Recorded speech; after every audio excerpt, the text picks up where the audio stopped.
Through one of our platforms, Arise Integrated Industrial Platforms, we've embarked on import substitution. Africa imports about 10 million tons of edible oil annually. We've given ourselves a target that we're going to produce 10% of that, and we've achieved about 600,000 tons already. And we're going to continue along several other lines. It is also about energy access. In fact, the most important instrument for our transformation is energy access. Reliable, sustainable energy access. Without clean power, our forests are felled for fuel. Lives are lost to indoor air pollution, and our industry stores for lack of adequate baseload power. Despite Africa's unmatched renewable endowment, Africa has over 10,000 gigawatts or 10 gigawatts potential for solar energy, 110 gigawatts for wind, 340 gigawatts for hydro, 400 gigawatts for gas, 15 gigawatts for geothermal. Electricity consumption per capita in Africa has stagnated or even declined since 2008. 600 million people are without access to electricity, and over 900 million people without access to clean cooking. Industrial demand is expected to increase 40% by 2030. Yet, while India added 80 gigawatts of renewable energy last year, Africa only added 6.5 gigawatts. This is not a resource problem. Africa owns over 30% of global mineral reserves, yet we remain marginal players in the global EV and semiconductor value chains. The solution is clear. We must transform our resources by capturing and retaining value, creating dignified jobs, by building the infrastructure that enables industrialization at scale across the continent. That means transport and transmission networks that connect energy to demand, agriculture to markets, minerals to refineries, and manufacturing hubs. At AFC, we apply a platform-based approach, bundling multiple assets into scalable, investable frameworks that reduce risk and accelerate delivery. We align public and private stakeholders around shared infrastructure that anchors African value chains. That's why we are growing Africa's largest renewable energy platform. Alongside our partners at Infinity Power, scaling capacity from 1.5 gigawatts of operational capacity to 3 gigawatts by 2027, with a huge pipeline of development projects at over 12 gigawatts. It is why we invest in grid-scale transmission, storage, and logistics, and why we innovate around how we finance this transformation. In our paper, Africa's Pragmatic Path to Net Zero, we call for tools that will accelerate development of bankable projects and unlock institutional capital. We're delivering on that through partnership with the Green Climate Fund to deploy blended capital with first loss, capital to crowd in long-term capital from African pension funds, sovereign wealth funds, and from global markets. Because this is not just about vision, it's about execution. Capital is not alone. We need institutions with local credibility, long-term commitment, and development focus. That is the role of African multilateral financial institutions. Our sister institutions across the continent are constantly turning complexity into structures and aligning capital behind it to deliver Africa's prosperity.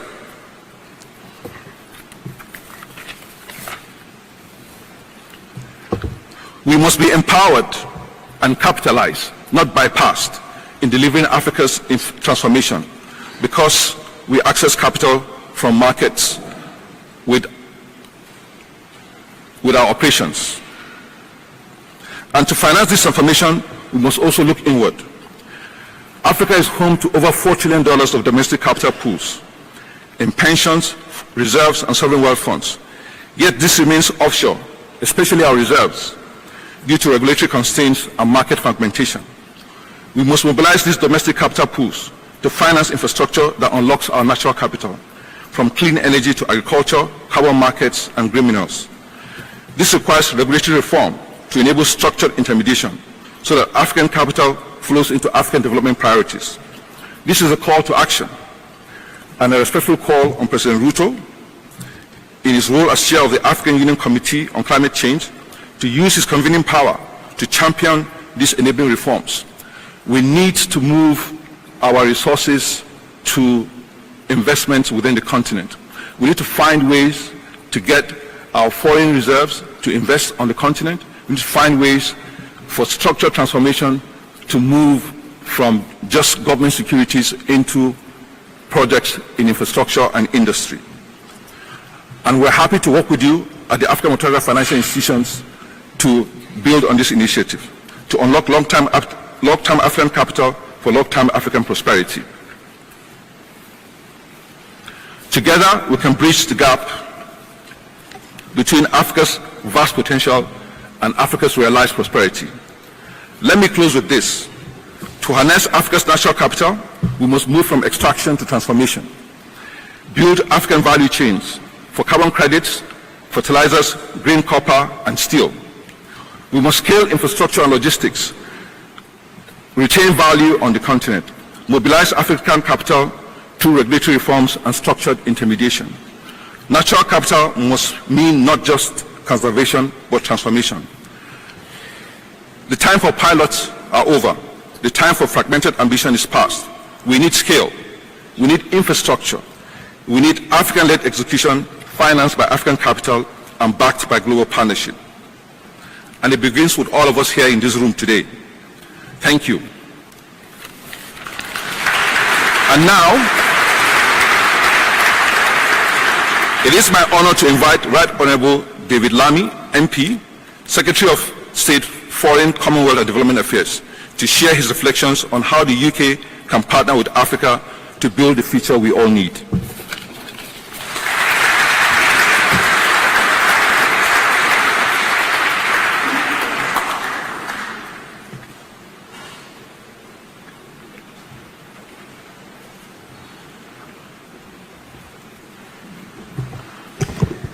Well, Your Excellency, President Ruto, ladies and gentlemen, friends, it's a great pleasure to be here today, and thank you to Samala and the team behind the Africa debate for bringing us all together. This week it's 25 years since I was first elected the Member of Parliament for Tottenham, and therefore begun my journey in public life. So I want to start by looking back for just a moment in time. I was a Member of Parliament and then a junior minister in the governments of Tony Blair and Gordon Brown. And they were both very focused on Africa and the continent of Africa. However, when I look back on that period, it was most definitely, principally, through the lens of development and aid. This was the era of the Jubilee debt campaign. It was absolutely the era of the Millennium Development Goals. Make poverty history was the theme of the day. And the G8 summit in Gleneagles in 2005, implementing many of the recommendation of Blair's Commission for Africa. These efforts left, of course, a legacy. In 2000, almost two-thirds of all sub-Saharan Africans lived on under $3 a day. By 2010, when Gordon Brown left office, the figure was under half. But when I became Foreign Secretary last year, I wanted to modernize our approach to Africa, modernize our approach to development. I, of course, had been traveling to the continent for many years. The first country I ever visited was Kenya.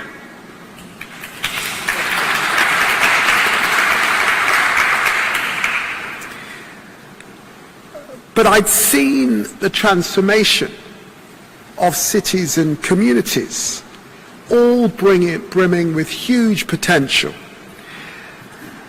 And I suppose I also benefited from my own heritage in the global South. My parents hailed from Guyana, and so I understood some of the frustrations of countries and communities when it felt like the West was ignoring people or not listening to people, not understanding what they really needed. I wanted to change that and to reset relations then with the global South, and particularly with Africa, and to implement a new approach. Partnership, not paternalism. Genuine partnership is by definition between two equals, each respecting the other. So in this job, I've tried to show that respect. And in the past year, I've visited 8 African countries. The first foreign secretary to visit South Africa or Morocco since William Hague, and the first foreign secretary ever to visit the great country of Chad. And on my first visit to the continent as foreign secretary, I launched consultations on our new Africa approach, a 5-month listening exercise, hearing from governments, from civil society and diaspora communities, from businesses and universities, from Cape Town to Cairo, from Dakar to Djibouti, what they valued, what they wanted to see from Britain. We needed to listen, and I thank you all for your engagement over the course of this progress and for what you told us, what we needed to hear. The message actually didn't surprise me, because what African people want from Britain is exactly what British people want from Africa. We want growth, and not just any form of growth, a jump in numbers on a spreadsheet for a year or two, but a secure, sustainable growth for everyone. High quality job, affordable prices, citizens living better lives than those of their ancestors. We want opportunity. Opportunity arising from our respective strengths, like the British education system, like, of course, the City of London, the incredible natural assets and energized young people across Africa, and our collective commitment to multilateralism. And you want and we want partnerships. Partnerships that harness our deep historic ties and the array of personal connections that exist between us. But partnerships that also continue to grow and deepen as we both invest in them. That's just a snapshot of a detailed piece of work, but of course the work can only be beginning. The real test of our Africa approach, and this was clear in the consultation as well, is how we put into practice, because talk is cheap. It's actions in the end that count. I'm excited by the deals driving growth that we've been delivering so far. A new strategic partnership with Nigeria, a new growth plan with South Africa, a new partnership with Morocco, joint work on a new AI strategy in Ghana, and new investments in Tanzania and, of course, in Kenya. announced in the first East Africa Trade and Investment Forum here in London in May. And thanks to our developing countries trading scheme and free trade agreements with many African countries, almost 15 billion of goods were exported from Africa to Britain tariff-free last year. And following the publication of the British government's new trade strategy, we will further simplify the rules of the DCTS scheme, which benefits 38 African countries, and review our tariffs with South Africa, Egypt, Morocco, and Tunisia. The trade strategies reinforces Britain's belief in the power of free trade, and the largest free trade area in the world is Africa's.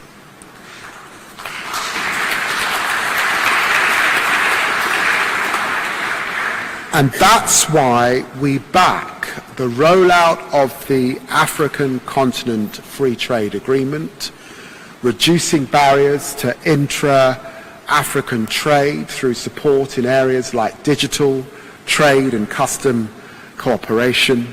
And we will increase opportunities for British firms to play their part, just as it will increase prosperity in Africa. The British businesses and investors in this room have a big part to play. And I want our ambassadors, our high commissioners, working closely with you so that together we can play a confident role in investing more and supporting the growth of the African market. So more trade, more investment, this is the best path to prosperity for all. And there is a role, of course, for development as well, but this has to be a modernized approach to development, recognizing that fundamentally development is about growth. Development is about jobs.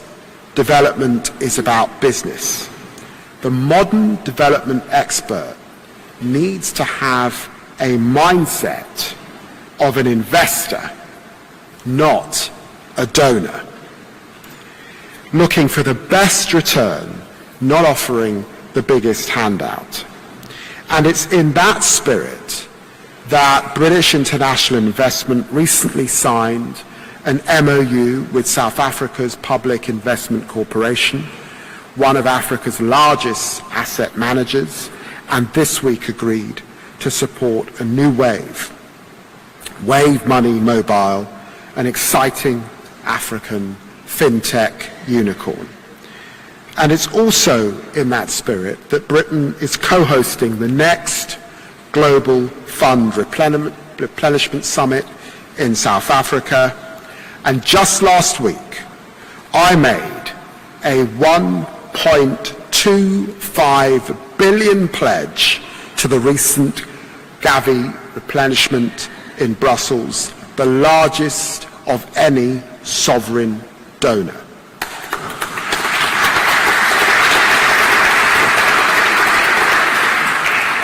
That work will save lives, many, many millions, but it will also unlock economic value. Every pound given to Gavi drives 54 pounds in wider economic benefit, and crucially, it unlocks value in Britain and Africa.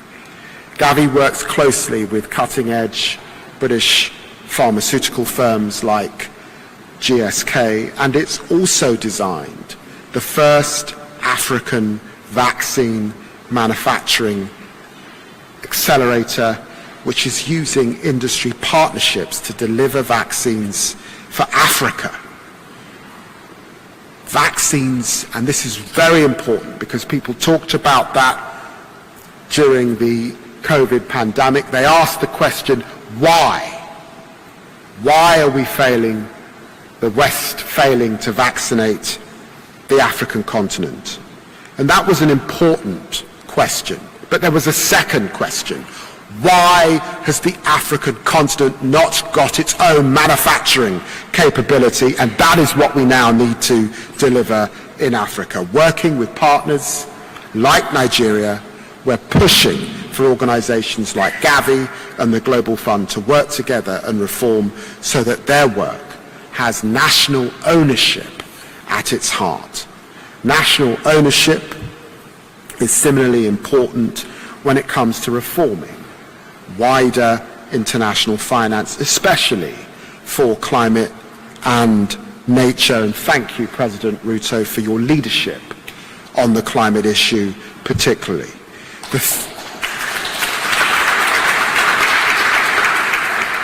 The theme of your conference is precisely the right framing. Africa has natural capital, but it cannot unlock this if we make it impossibly challenging for states to access the finance that they need. At the recent Development Finance Summit in Seville, we were again pushing for reforms of the multilateral development banks and the IMF. We have to mobilize private capital and use guarantees to unlock more funds, to empower regional development banks like the African Development Bank, where developing countries have more of a voice, to tackle unsustainable debt, to work with the city to bring innovations like disaster risk insurance and strengthen local capital markets. One example of what this can mean comes from Sierra Leone, where I can announce £2 million worth of British government investment to back a mangrove restoration project by West Africa Blue. The project protects over 90,000 hectares of mangrove estuaries, improving coastal and community resilience, but it's also demonstrating how this model can be commercially viable, unlocking future investment in similar projects in the future. And finally, alongside our work on trade, on investment and development finance, we've heard the clear message from the consultation on illicit finance as well. I know that this message is not new. For years, friends in Africa have been saying Britain needs to do more to tackle dirty money. Kleptocrats and money launderers rob all our citizens of wealth and security. And now the government is listening too. That's why I've started imposing sanctions on crooks who siphon off public money for themselves, like Isabel dos Santos of Angola, Kamlesh Patni's illicit gold smuggling network. And that's why I've also announced that London will be hosting a Countering Illicit Finance Summit, bringing together a broad range and a broad coalition from the global north and the global south to drive these criminals out of our economies. Friends, I said the messages of our recent consultations were that Africa wanted more growth, Africa wanted more opportunities, Africa wanted more partnerships. In effect, Africa wants Britain to help them to have more choices. Choices over who to do business with, because it's choices which matter in a volatile geopolitical age. Britain wants choices too, and I believe that given the choice, more and more British businesses and investors will be choosing Africa in the coming years. But don't take my word for it. Let's hear from an African voice. It's my great pleasure and my honor to introduce to the stage a great partner of the UK, a partner who was in number 10, meeting with Prime Minister Starmer just yesterday, His Excellency Dr. William Ruto, the President of the Republic of Kenya.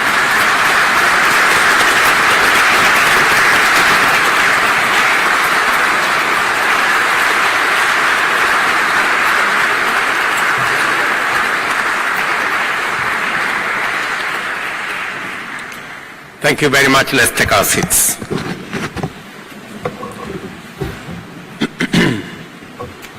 Your Excellencies, distinguished guests, ladies and gentlemen,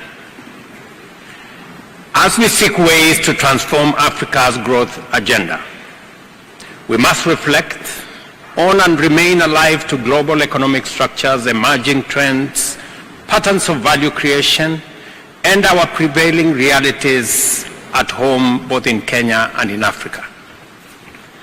Across the world, the architecture of economic value creation is shifting in profound ways. Here, in the United Kingdom, for instance, more than 80% of GDP in 2023 was generated by services sectors such as finance, professional services, technology, and retail. Traditional sectors like agriculture and extractives accounted for less than 2% of GDP. This reality is not unique to the UK. In many upper middle income economies such as Brazil, China, Mexico, Thailand, and many others, services now account for more than 50% of their gross domestic product. The leading drivers of value creation in these economies are no longer extractives or primary industries, but sectors that leverage knowledge, innovation, and human capital. This trend signals that the future of global economic competitiveness lies in investing in services, technology, and human capacity to innovate and solve complex challenges. Nonetheless, we must also recognize that primary industries and manufacturing remain vital and indispensable, especially for developing economies. In sub-Saharan Africa, agriculture still employs nearly half the workforce and contributes between 20 and 40% of GDP on average. In Kenya, agriculture contributes 22% to our gross domestic product, while more than 40% of our population is employed both directly and indirectly in the sector. In fact, 70% of our rural population depends on agriculture for their livelihoods. Our tea, coffee, horticulture, and livestock sectors generate essential foreign exchange, ensure food security, and sustain millions of livelihoods. Minerals and other extractive industries also remain significant, providing vital revenue for many African nations and anchoring fiscal stability. This dual reality shows clearly that Africa's growth path cannot be either or proposition. We cannot choose strictly between investing in services or supporting our primary industries. That would be a counterproductive and false dichotomy. We must do both simultaneously. Allow me to share the Kenyan perspective, which is certainly relatable to many African economies.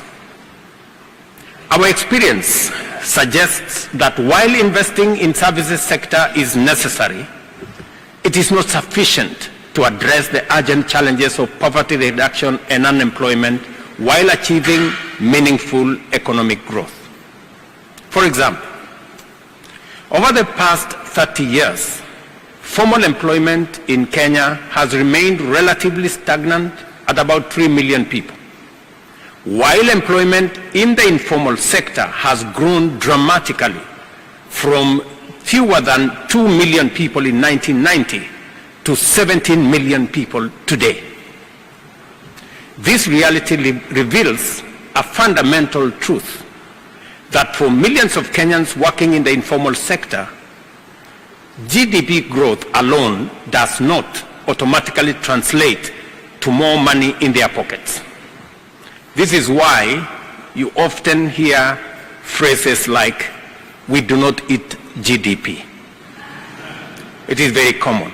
I hear it every day. Even when our growth numbers are moving in the right direction, people are saying we are not feeling it in the pocket. When growth figures fail to deliver real impact on people's daily lives, then we need to rethink our strategy.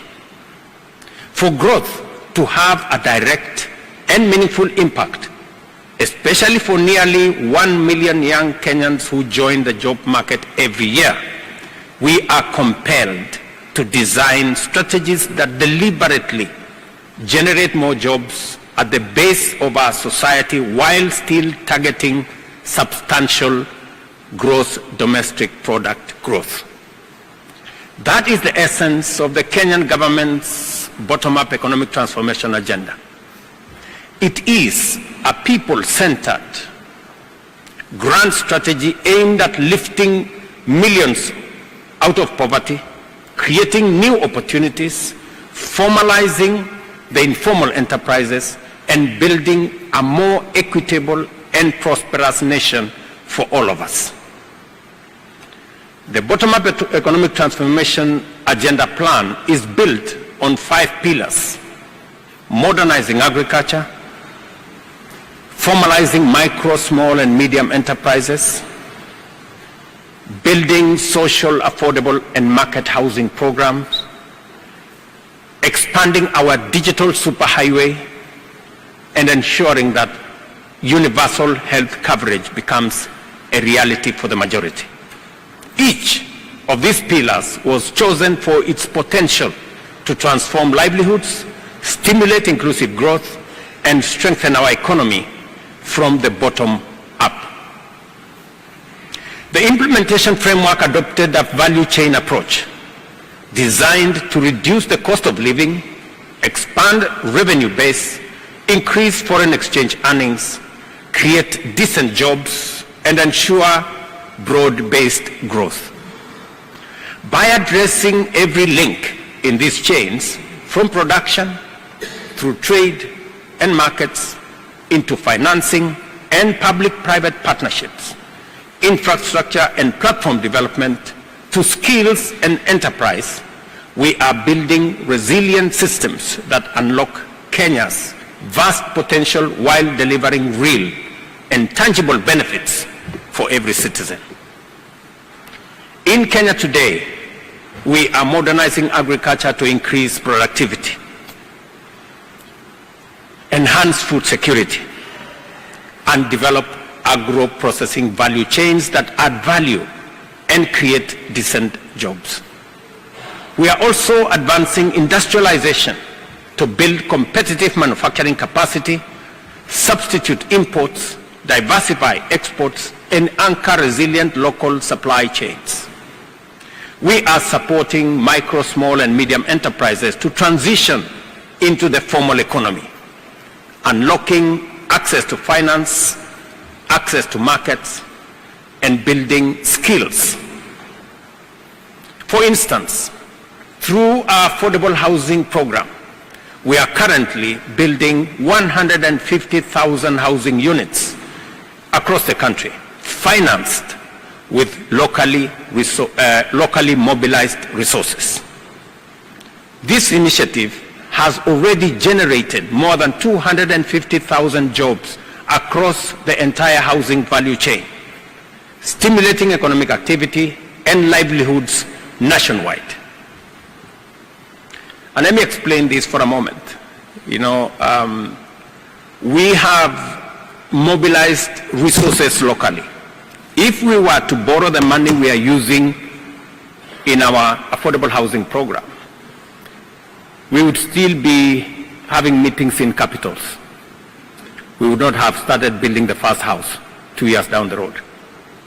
But today, we have signed contracts to build 150,000 houses. We have $2 billion of contracts signed.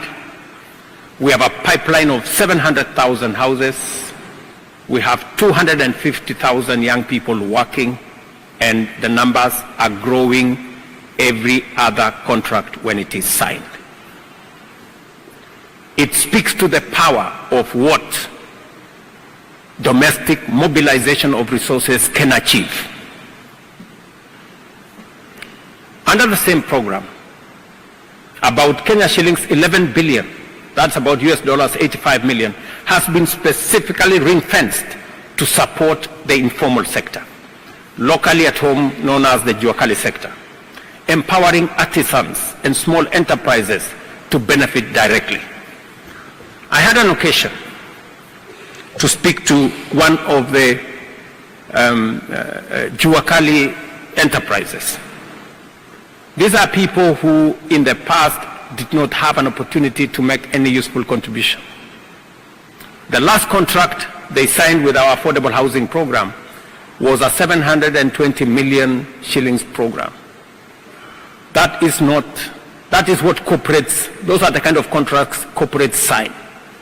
But this is now available to small enterprises, companies that have 15, 20, 30 people. They now have scaled up their operations. At the same time, we are accelerating investments in high-value service sectors, such as ICT, financial services, logistics, education, and the creative economy to deliver the next wave of growth, employment opportunities, and societal health. Investment in consumer-facing sectors such as retail, hospitality, real estate, and digital commerce is also accelerating. Our expanding middle class, rapid urbanization, and digital connected youth offer strong fundamentals for sustainable consumer-driven growth. Ladies and gentlemen, Kenya is home to one of the most advanced financial ecosystems in Africa, with mobile banking, digital payments, and fintech innovations that have expanded financial inclusion to over 84% of adult population, up from 26 in 2006. Our capital markets are increasingly active and liquid. Nairobi hosts regional operations for global banks, investment firms, and insurance companies. We are expanding these platforms through regulatory innovation, digital integration, and regional harmonization under the East African Community Framework. Just yesterday, we welcomed the Africa Finance Corporation into the Nairobi ecosystem. They will be setting up an office in Nairobi.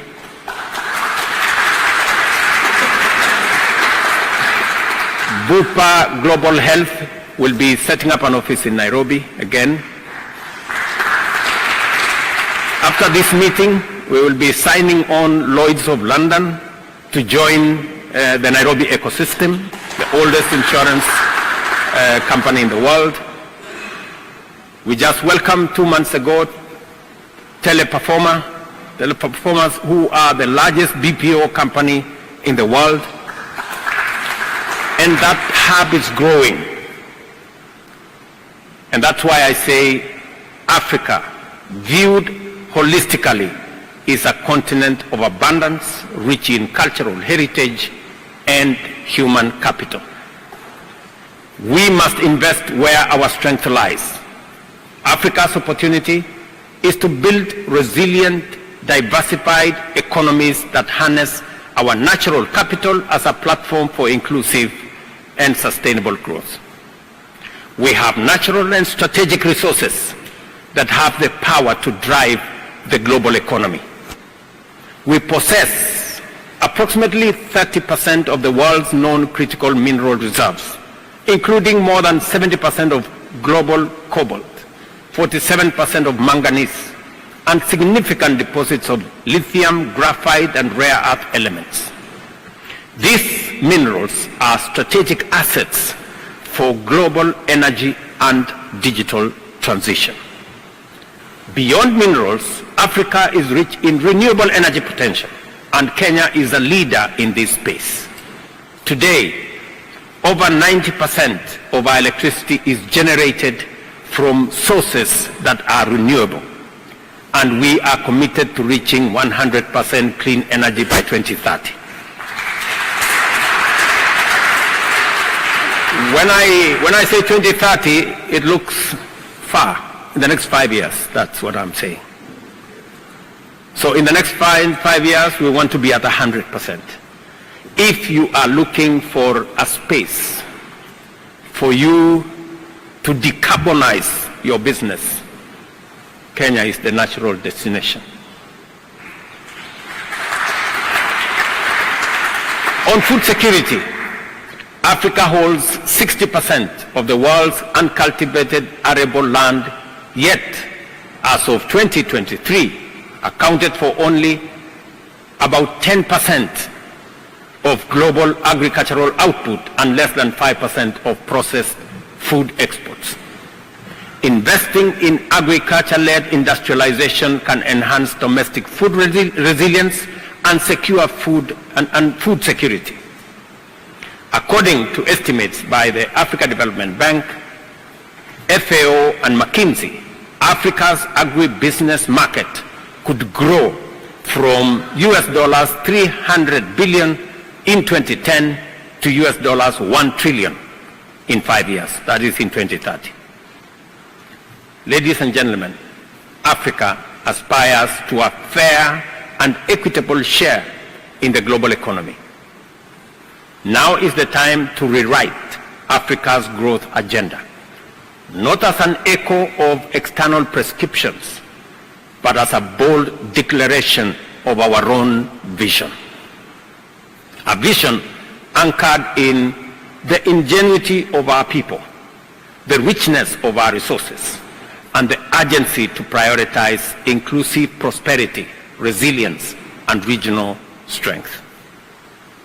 We have a generational chance to build value chains that keep wealth on the continent, develop competitive industries, and create millions of jobs while shaping global supply chains from a position of strength.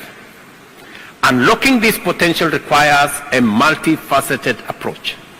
Strengthening regional integration through the Africa Continental Free Trade Area is essential to expand market access to over 1.4 billion people, reduce production costs, and enhance regional connectivity.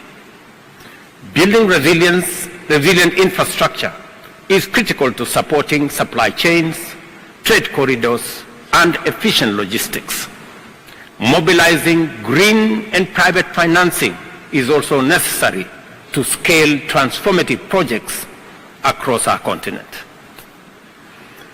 We are already witnessing powerful models of what is possible. The Manufacturing Africa program, spearheaded by the UK, is unlocking over sterling pounds 1.2 billion in foreign direct investment, with a job creation target exceeding 100,000 people. Kenya's own Africa Green Industrialization Initiative, launched at the COP28 in 2023, has grown from 6 green deals worth sterling pounds 3 billion to 91 deals valued at more than sterling pounds 28 billion, with the potential to generate over 130,000 jobs. We are accelerating the deal conversion cycle with a dedicated National Investments Committee model, which we intend to replicate and to champion at the Pan-African level together with our friends, the Africa Continental Free Trade Area. And I hope my good friend Wamkele is in town, and we will be able to engage with him much later. Distinguished guests, one of the key indicators of Africa's ambition is the development of flagship infrastructure projects such as the Nairobi Railway City project. Shortly, I will announce the expression of interest for this development, offering a unique opportunity to engage in a flagship public-private partnership program.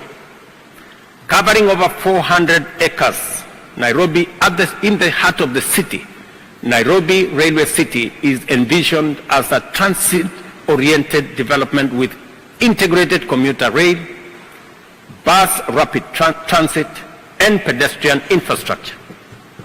It will feature a multi-purpose arena, conference facilities, hotels, and retail spaces, aiming to establish Nairobi Railway City as a vibrant, round-the-clock business and entertainment hub.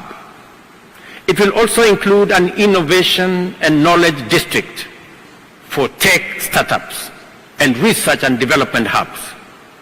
It will provide sustainable, affordable housing to meet the demands of rapid urbanization in Kenya while ensuring seamless and cost-effective urban mobility.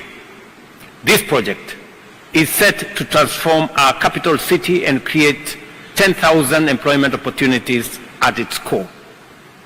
I am informed that the Nairobi City Investment Facilitation Desk will be available today and throughout this forum to plan site visits and one-on-one meetings to address inquiries and support investment opportunities.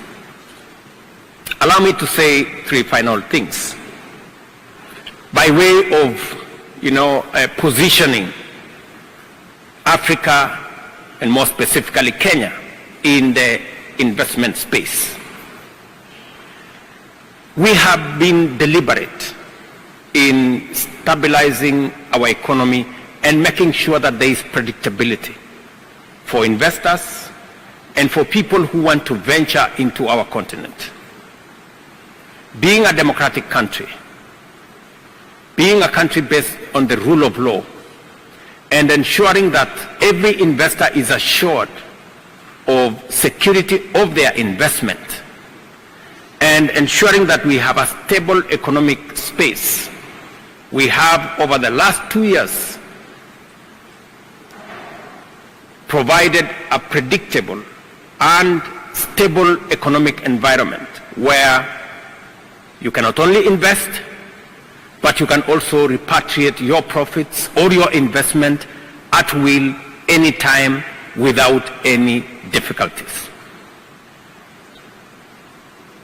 Just for numbers, inflation 2 years ago was at around 9.6%. We have since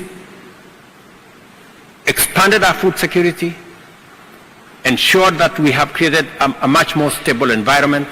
Today, inflation is at 3.8%. It's come down by almost half. We have equally ensured that we have a stable currency that ensures that investors can predict what is coming tomorrow and in the future. From a high of 165 to $1, our currency has now been stable for the last 1.5 years at 129. We have also built sufficient reserves for any investor who wants to repatriate their profits or repatriate their investments. We have created enough space and enough room to make sure that your investment, you can decide, make decisions without thinking of whether it is possible or not. Just for numbers again, because of the decisions that we have made over the last 3 years, now Kenya has moved from being the 8th largest economy in our continent. Kenya is now the 6th largest economy in Africa. This is numbers given to us by the IMF, and I'm sure some of their staff are in this room.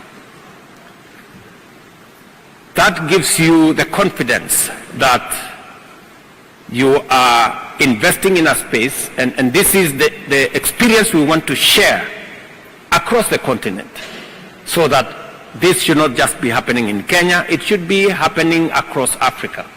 And we are working with colleagues in the framework of the Africa Continental Free Trade Area to make sure that the experience in Africa is uniform. Let me also say this, that as we do that, we are also looking at how do we do more with what we have, so that we create a much more predictable environment in our continent. Sometimes when you try to look for solutions from outside, when the solutions are inside, you fail because you are looking for solutions in the wrong place. It is the reason why some of the programs using innovative and creative means, you can always find solutions that stabilize and create opportunities for investment, both locally for local investors and also for foreign investors. I will give you 3 examples. Number one, in our housing program, as I told you earlier, we decided that we are going to mobilize local resources. After we have mobilized local resources, there is also an opportunity now to securitize those local resources so that even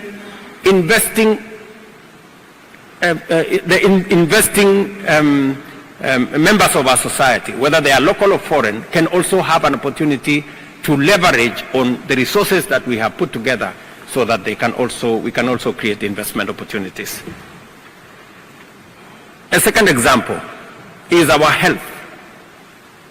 We decided also that health is such a critical aspect of our social infrastructure that we do not want to rely on resources that we have no control over. A case in point is when there were cuts on USAID and all the other development partner resources, it was necessary for us to think outside the box. So we decided in Kenya that we're going to move away from depending on foreign resources to run our health infrastructure. We decided that we are going to do this using locally mobilized resources. Today, we have moved people on health insurance from 7 million in 2 years to 24 million homes. Again, using locally mobilized resources. But we have also created opportunities for those in the manufacturing sector of health equipment. Now we are creating investment opportunities for manufacturers. We've sat together with the manufacturing community, and instead of us buying all this equipment, whether they are MRIs or CT scans or other equipment for hospitals, we've now agreed with them that this is not trade, this is investment. You bring your ICT equipment, you bring your CT scan, you bring your MRI, place it in our hospitals. It is your investment. We will pay you as we use those equipments. Fee for service. And everybody has found an ecosystem that makes sure that even in social services like health, we have created investment opportunities so that public and private can come together for the betterment of society and for a win-win outcome. Those of us looking for social services, we get. Those of you looking for investment opportunities, you have a chance. That is the kind of innovation that we are working with the private sector to make sure that we do this together. Let me conclude by giving you one final example. Our roads infrastructure was suffering cash flow and challenges in making sure that we do more on the road sector. We decided to securitize our assets, the assets that we have. And we raised $1.3 billion using our local assets. Not debt on government. We didn't have to carry it on our balance sheet. but it is doing the job for which those assets were intended. Again, working with the private sector, and we are now going to be listing some of those bonds in the securities exchange so that other investors can also have a bite of the cherry and come to the party. As we do our roads, there is also investment opportunities across. I am saying this just to give you an idea of what kind of investment opportunities are there that are not traditional, not the usual, and we are looking at working with friends, partners, investors, especially from the private sector, to help us deliver on public goods using private sector money, but with a return for investors. In closing, I call upon all African leaders, investors, innovators, and citizens to collaborate and build relentlessly. Let us harness our natural capital for growth and generational transformation. Let Africa rise not as the world's resource warehouse, but as the engine of global progress. I thank you all, and God bless you. Thank you very much.